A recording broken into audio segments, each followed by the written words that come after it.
Hello friends, आप सभी का स्वागत है हमारे नए वीडियो में। इस वीडियो में हम आपके लिए लेकर आए हैं यूपी टेट के लिए एसएसटी जो कि पेपर 2 का सब्जेक्ट है। इसमें आज हम देखेंगे चैप्टर 1 प्राचीन इतिहास। इतिहास जानने के स्रोत, जिसके हमने 60 बहुत ही इंपॉर्टेंट क्वेश्चन लिया है।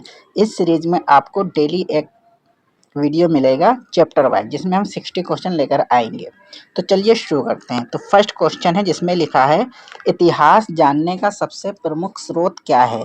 4 ऑप्शन है। पहला है नाटक, दूसरा चलचित्र, पुरातात्विक साक्ष्य या फिर गीत। आपको अगर जो भी आंसर सही लग रहा है आपको कमेंट करके ज़रूर बताना है, और कितना स्कोर बनना है आपको ये भी बताना है। तो इसका राइट आंसर हो जाएगा ऑप्शन नंबर सी, पुरातात्विक साक्ष्य। पुरातात्विक साक्ष्य सबसे प्रमुख इतिहास का स्रोत होता है। इसके बाद में देखते हैं क्वेश्चन नंबर 2। लिखा है पुरातत्व का संबंध किससे है। भविष्य जानने से, प्राचीन वस्तुओं के अध्ययन से, मौसम से या फिर व्यापार से। तो इसका राइट आंसर हो जाएगा ऑप्शन नंबर बी, प्राचीन वस्तुओं के अध्ययन से। जो प्राचीन वस्तुओं का अध्ययन होता है वो पुरातत्व होता है। थर्ड क्वेश्चन में लिखा है इतिहास के अध्ययन में शिलालेखों का क्या महत्व है। जो शिलालेख होते हैं उनका महत्व क्या है इतिहास के अध्ययन में। मनोरंजन, धार्मिक कार्य, ऐतिहासिक जानकारी या फिर कृषि कार्य। तो शिलालेखों का अध्ययन ये ऐतिहासिक जानकारी होती है। तो option number C will be right answer. 4 number question में लिखा है ताम्रपत्र किस धातु से बनाए जाते हैं। जैसा कि आपने हिस्ट्री में पढ़ा होगा, कुछ इतिहास के स्रोत होते हैं जो हमको ताम्रपत्र से मिलते हैं। तो ये किस धातु से बना होता है। लोहा, सोना, तांबा या फिर चांदी। तो इसका राइट आंसर हो जाएगा ऑप्शन नंबर सी, तांबा। ताम्रपत्र तांबे से बने होते हैं। ता से याद रखना ताम्रपत्र, ता से तांबा। 5th नंबर क्वेश्चन में लिखा है अभिलेखों का अध्ययन क्या कहलाता है। नुमिस्मेटिक्स, एपिग्राफी, पुरातत्व या फिर मानवशास्त्र। तो अभिलेखों का अध्ययन ये कहलाता है एपिग्राफी। तो option number B will be right answer. 6 number question में लिखा है सिक्कों के अध्ययन को क्या कहा जाता है। पुरातत्व, मानवशास्त्र, मुद्रा शास्त्र या फिर भूगोल। तो याद रखिएगा सिक्कों को, जो सिक्के होते हैं रुपए, उनको मुद्रा भी कहा जाता है। तो वहां से हम इसको कह सकते हैं मुद्रा शास्त्र। तो option number C will be right answer. Question number 7 में लिखा है इतिहास का साहित्यिक स्रोत कौन सा है। जो इतिहास होता है उसका साहित्यिक स्रोत, सिक्के, अभिलेख, वेद या फिर मूर्तियां।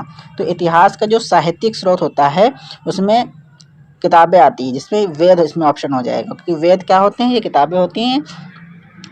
तो option number C will be right answer. आपको कमेंट करके बताना है कि वेद कितने प्रकार के होते हैं। 8 नंबर क्वेश्चन में लिखा है वेदों की भाषा क्या है। हिंदी, संस्कृत, पाली या फिर प्राकृत। वेदों की भाषा बताना है। तो इसका राइट आंसर हो जाएगा option number B, Sanskrit. 9 number question में लिखा है भारतीय इतिहास का सबसे प्राचीन ग्रंथ कौन सा है। महाभारत, रामायण, ऋग्वेद या फिर पुराण। सबसे प्राचीन ग्रंथ बताना है। तो इसका राइट आंसर हो जाएगा ऑप्शन नंबर सी, ऋग्वेद। अगर आपसे ये पूछा जाए सबसे प्राचीन ग्रंथ कौन सा है तो ऋग्वेद बताना है। अगर ये पूछा जाए सबसे प्राचीन वेद कौन सा है तो उसमें भी ऋग्वेद ही होगा। 10 नंबर क्वेश्चन में लिखा है पुराण किस प्रकार का स्रोत है। साहित्यिक स्रोत, पुरातात्विक स्रोत, विदेशी स्रोत या फिर वैज्ञानिक स्रोत। तो इसका राइट आंसर हो जाएगा ऑप्शन नंबर ए, साहित्यिक स्रोत। 11 नंबर में लिखा है मेगास्थनीज किस देश का यात्री था।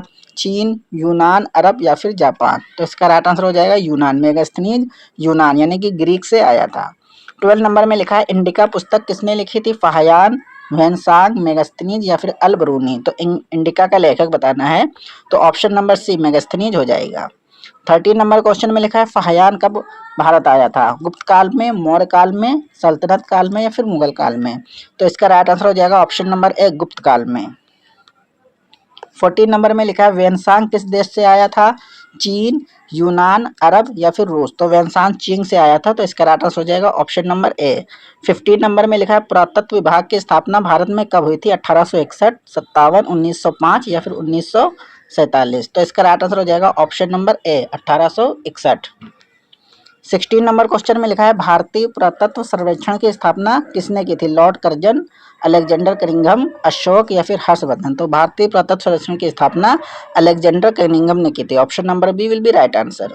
17 नंबर में लिखा है इतिहास को कितने भागों में बांटा गया है। 2, 3, 4 या 5। तो इतिहास को 3 भागों में बांटा गया। तो option number B will be right answer. 18 number में लिखा है इतिहास का सबसे पुराना काल कौन सा है। मध्यकाल, आधुनिक काल, प्राचीन काल या फिर उत्तर काल। तो इसका राइट आंसर हो जाएगा प्राचीन काल, ऑप्शन नंबर सी। हिस्ट्री शब्द किस भाषा से लिया गया है? हिंदी, यूनानी, संस्कृत या फिर अरबी? तो हिस्ट्री शब्द किस भाषा से लिया गया है? तो इसका राइट आंसर हो जाएगा यूनानी या फिर ग्रीक। यूनानी को ग्रीक भी बोलते हैं। 20 नंबर में लिखा है इतिहास का अर्थ क्या है? कहानी, युद्ध, खोज या फिर ऐसा ही था?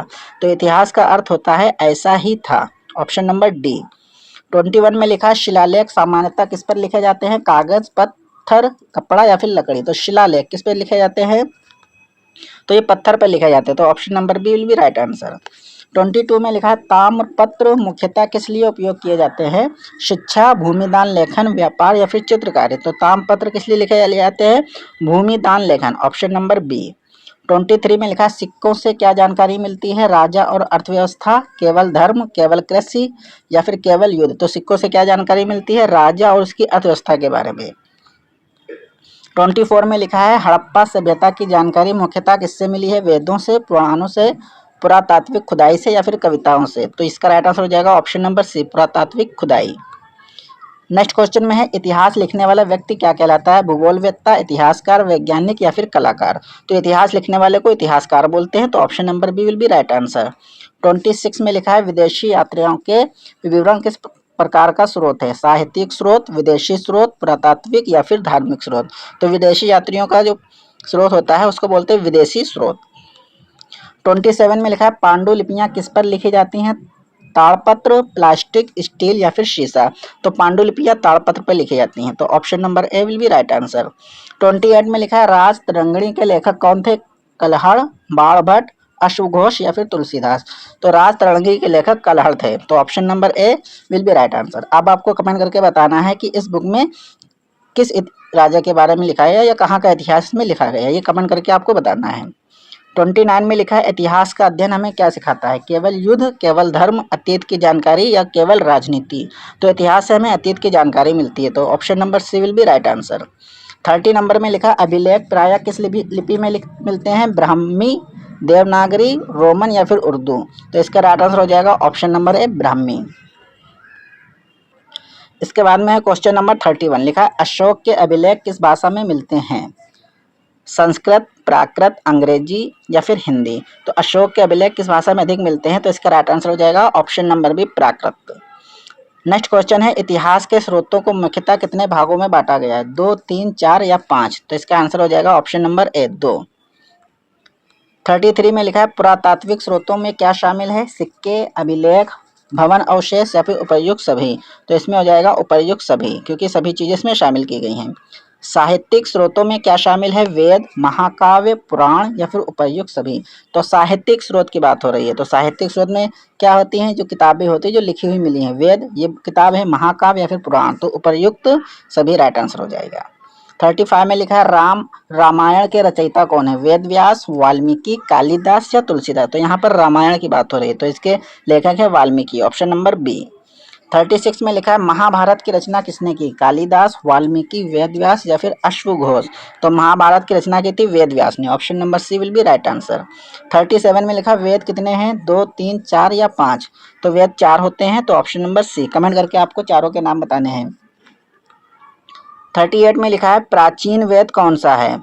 सामवेद, यजुर्वेद, अर्थवेद या अथर्ववेद या फिर ऋग्वेद? सबसे प्राचीन हम पहले बता चुके हैं, ये ऋग्वेद होता है, option number D will be right answer. 39 में लिखा है खुदाई से प्राप्त वस्तुओं का अध्ययन कौन करता है? चिकित्सक, पुरातत्वविद, शिक्षक या फिर अभियंता? तो ऑप्शन नंबर बी हो जाएगा, पुरातत्वविद।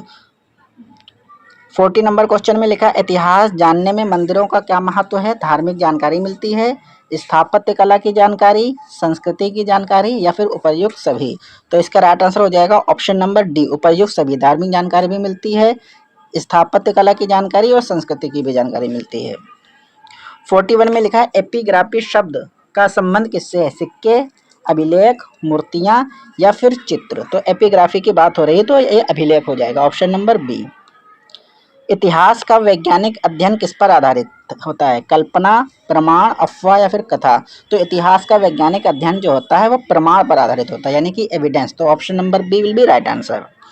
43 में लिखा है प्राचीन वस्तुओं की खुदाई कहाँ की जाती है? खेतों में, पुरास्थलों में, बाजार में या फिर जंगल में? तो इसका राइट आंसर हो जाएगा ऑप्शन नंबर बी, पुरास्थलों में। नेक्स्ट क्वेश्चन है, किस स्रोत से व्यापार की जानकारी मिलती है? सिक्के, अभिलेख, यात्रियों के विवरण या फिर उपर्युक्त सभी। स्रोत, किस स्रोत से व्यापार की जानकारी मिलती है? तो यहाँ पर सिक्कों से भी मिलती है, अभिलेख से भी और यात्रियों के विवरण से भी। तो उपर्युक्त सभी इसका राइट आंसर हो जाएगा। 45 में लिखा, वेन सांग किस भारतीय शासक के समय आया? अशोक, चंद्रगुप्त, हर्षवर्धन या फिर समुद्रगुप्त। हेन सांग के बारे में बताना है। तो ये हर्षवर्धन के समय में आया था, ऑप्शन नंबर सी। 46 में लिखा है, फाहियान किस धर्म का अनुयायी था? जैन, बौद्ध, हिंदू या फिर मुस्लिम। तो फाहियान चीन से आया था, ये बौद्ध धर्म का अनुयायी था और ये इसी की खोज में आया था बौद्ध धर्म की जानकारी लेने के लिए। तो option number B will be right answer. 47 में लिखा है, अभिलेखों को पढ़ने की लिपि सबसे पहले किसने समझी? जेम्स प्रिंसेप, कनिंघम, अशोक या फिर मेगास्थनीज। तो अभिलेखों को पढ़ने की लिपि का दाना है, यह सबसे पहले जेम्स प्रिंसेप ने समझी थी। तो option number A will be right answer. 48 में लिखा है, ब्राह्मी लिपि को किसने पढ़ा? कालिदास, जेम्स प्रिंसेप, अशोक या फिर अल बरूनी। तो इसका भी राइट आंसर हो जाएगा option number B, James Prinsep. 49 में लिखा है, प्राचीन इतिहास की जानकारी का मुख्य आधार क्या है? ए वैज्ञानिक प्रमाण, कल्पना, समाचार या फिर अफवाह। तो मुख्य आधार जो होता है वो वैज्ञानिक प्रमाण होता है, एविडेंस होते हैं। तो option number A will be right answer. 50 number question में लिखा है, पांडुलिपियां सुरक्षित रखने का स्थान क्या कहलाता है? पुस्तकालय, संग्रहालय, अभिलेखागार या फिर विद्यालय। तो पांडुलिपियां जो सुरक्षित रखी जाती हैं उस स्थान को क्या कहते हैं? तो इसका राइट आंसर हो जाएगा ऑप्शन नंबर सी, अभिलेखागार। 51 में लिखा है, संग्रहालय में क्या रखा जाता है? केवल पुस्तकें, प्राचीन वस्तुएं, कपड़े या भोजन। तो संग्रहालय की बात हो रही है, इसमें प्राचीन वस्तुएं रखी जाती है। Option number B will be right answer. 52 में लिखा है, इतिहास का अध्ययन क्यों आवश्यक है? अतीत को जानने हेतु, मनोरंजन हेतु, व्यापार हेतु या फिर युद्ध हेतु। तो इतिहास का जो अध्ययन किया जाता है वो अतीत की जानकारी लेने के लिए, यानी कि अतीत को जानने के लिए। तो option number A will be right answer. 53 में लिखा है, मनुस्मृति किस प्रकार का स्रोत है? साहित्यिक स्रोत, पुरातात्विक स्रोत, विदेशी स्रोत या फिर वैज्ञानिक स्रोत। तो मनुस्मृति की बात हो रही है, तो ये कैसा स्रोत है? ये साहित्यिक स्रोत है क्योंकि ये किताबों में है। तो option number A will be right answer. 54 में लिखा है, विदेशी यात्रियों के विवरण से क्या जानकारी मिलती है? समाज, संस्कृति, शासन व्यवस्था या फिर उपर्युक्त सभी। तो विदेशी यात्री जो भारत आए थे उनकी किताबों में जो उनका विवरण है तो वहां से किस प्रकार की जानकारी मिलती है? तो उसमें समाज के बारे में भी जानकारी मिलती है, संस्कृति की जानकारी मिलती है और शासन व्यवस्था, राजाओं के टाइम में कैसे शासन था। तो उपर्युक्त सभी इसका राइट आंसर हो जाएगा ऑप्शन नंबर डी। 55 में लिखा है, सिक्कों पर किसकी तस्वीर मिलती है? किसान, राजा, व्यापारी या फिर सैनिक। तो जाहिर सी बात है, राजा सिक्के छपवाता था तो उसमें उसी की तस्वीर होगी, यानी कि राजा, ऑप्शन नंबर बी। 56 में लिखा है, इतिहास और प्रागैतिहास में क्या अंतर है? लिखित प्रमाण, भाषा, धर्म और व्यापार। तो प्रागैतिक इतिहास जो होता है इसमें लिखित प्रमाण नहीं होते हैं। तो ऑप्शन नंबर ए हो जाएगा, लिखित प्रमाण। 57 में लिखा है, प्राग ऐतिहासिक काल में कौन सा स्रोत नहीं मिलता है? औजार, हड्डियां, लिखित प्रमाण और गुफाएं। ऊपर क्वेश्चन में हम समझ चुके हैं कि प्राग ऐतिहासिक काल में लिखित प्रमाण नहीं होते। तो option number C will be right answer. 58 में लिखा है, इतिहास के स्रोत हमें किसकी जानकारी देते हैं? समाज, संस्कृति, राजनीति और या उपर्युक्त सभी। तो इतिहास के स्रोत से हमें समाज की भी जानकारी मिलती है, संस्कृति की भी और राजनीति की भी। तो उपर्युक्त सभी इसका राइट आंसर हो जाएगा।